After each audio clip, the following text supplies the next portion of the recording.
इकडे आणलं. मग असं गाय बांधल्याच नाही तर त्यांनी, गाय तशाच सोडून दिला. ती तिथं पिवळं वावर आहे ना, तिथं गाय खायला. मग मी बघितलं, मम्मीला म्हणलं मम्मी बाग आपल्या गाय दुसऱ्याच्या वावरात गेले. तर पप्पा काय करेल तर मग ते आम्ही आलो तर मग तिथं असं उभारलेलं होतं. मग मम्मीनं बघितलं आणि मी गाय तिकडं बघायला गेले.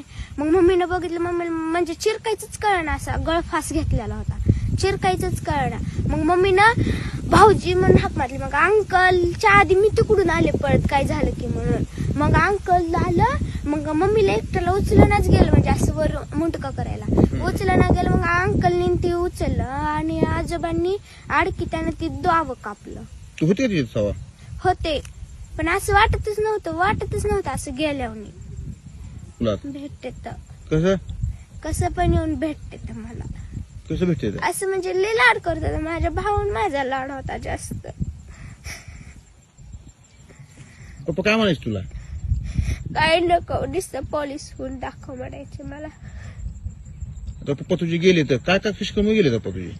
कर्ज होतं, 15-15 मिनिटाला फोन असायचा सारखं. अर्धा तास आम्हाला, दीड तास बसून दाखवलेला त्यांनी किती फोन येतात. असं म्हणजे दमच नव्हता. सकाळी उठलं फोनच. एकदा फोन डबल घेतला.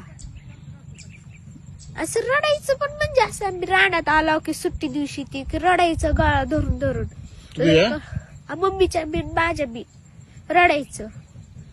मग त्यांना सांगा म्हणायचं कोणाचं फोन येतंय काय होतंय, तर सांगत नव्हतं, गप्प बसायचं. असं म्हणजे सहन करायची ही होती त्यांच्याकडे. मग त्यांनी सहन केलं असं केलं. आता काय वाटतं पप्पा गेले तुला? वाईट वाटतंय, म्हणजे अशी कोणाची गाडी वाजली की पप्पाची गाडी आली म्हणून वाटतंय.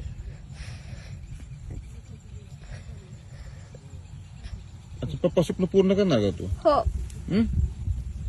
सरकारकडून काय मागणी आहे तुझी? जसं माझे पप्पा गेले तसं कोणाची जाऊनी हीच आहे.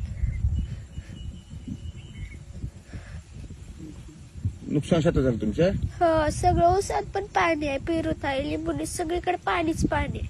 आणि पेरूला पाणी लागून आळ्या लागल्या.